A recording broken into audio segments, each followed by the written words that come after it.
ایک بادشاہ نے اعلان کر رکھا تھا کہ جو اچھی بات کہے گا اس کو 400 دینار سونے کے سکے دیے جائیں گے۔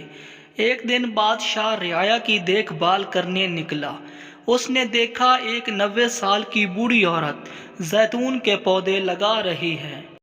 بادشاہ نے کہا، تم 5-10 سال میں مر جاؤ گی اور یہ درخت 20 سال بعد پھل دیں گے، تو اتنی مشقت کرنے کا کیا فائدہ؟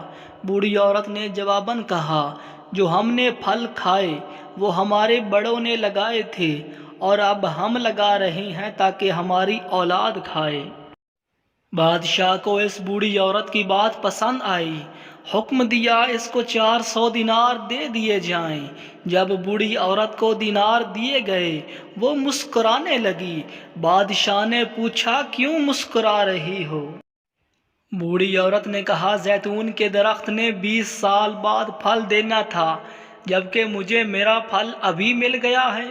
بادشاہ کو اس کی یہ بات بھی اچھی لگی اور حکم جاری کیا اس کو مزید 400 دینار دیے جائیں۔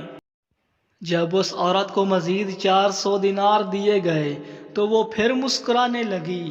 بادشاہ نے پوچھا، اب کیوں مسکرائی؟ بوڑھی عورت نے کہا، زیتون کا درخت پورے سال میں صرف ایک بار پھل دیتا ہے، جبکہ میرے درخت نے 2 بار پھل دے دیے ہیں۔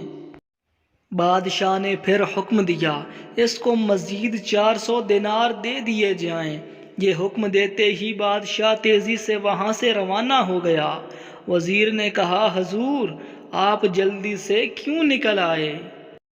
بادشاہ نے کہا، اگر میں مزید اس عورت کے پاس رہتا تو میرا سارا خزانہ خالی ہو جاتا، مگر عورت کی حکمت بھری باتیں ختم نہ ہوتیں۔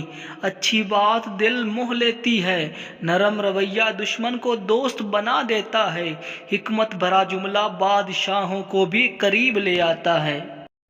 اچھی بات دنیا میں دوست بڑھاتی اور دشمن کم کرتی ہے اور آخرت میں ثواب کی کثرت کرتی ہے۔